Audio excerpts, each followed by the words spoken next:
તમે જોઈ શકો છો આ વૃક્ષ છે વૈજયંતી પારાનું, અને આ અત્યારે કાચા છે અડધા અને પાકા પણ છે અહીં.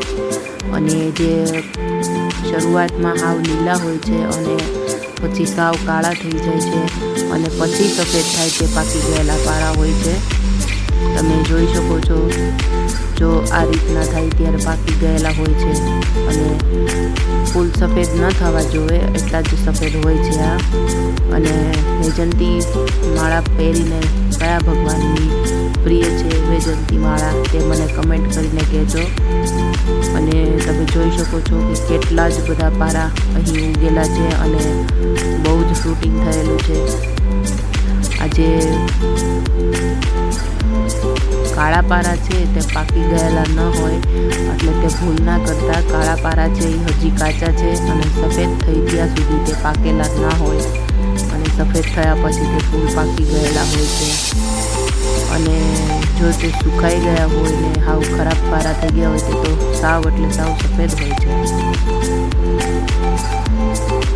વૈજયંતીની માળા પહેરવાથી શું ફાયદા થાય તે પણ મને કહેજો, અને કયા ભગવાનની પ્રિય હતી ને કયા ભગવાન તેમને વૈજયંતી માળા પહેરતા હતા તે પણ કહેજો.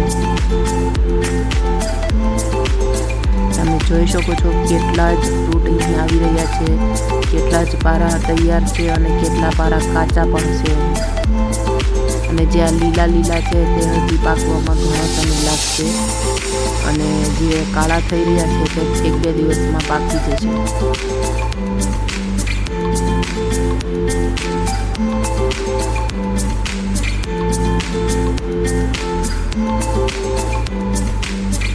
જોઈ શકો છો કેટલું જ ફ્રૂટ છે આમાં, કેટલા જ પારા અહીં આવેલા છે.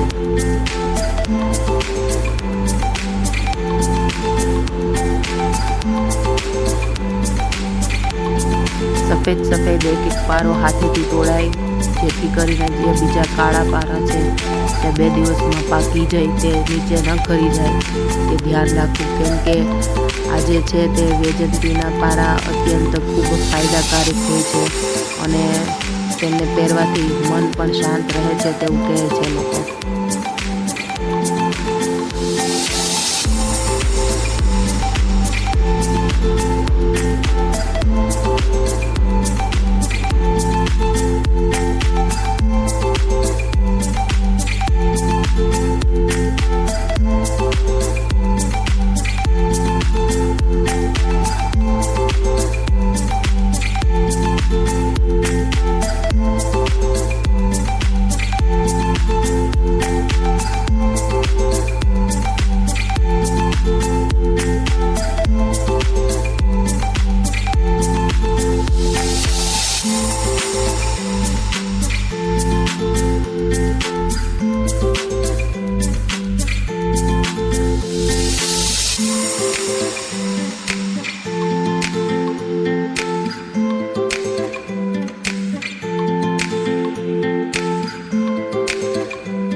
છે તે દરેક ડાળીમાં ફ્રૂટ આવે છે.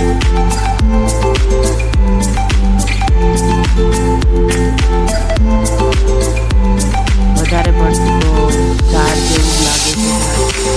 જો આ રીતનું ઝાડ ફેલાયેલું છે અને સામેની બાજુ પણ બહુ જ વધારે પારાઓ આવી ગયેલા છે. આપણે જરૂર પૂરતા જ પારા તોડીશું, બાકી જે પારા વધશે તે 5-3 દિવસમાં પાકી જશે.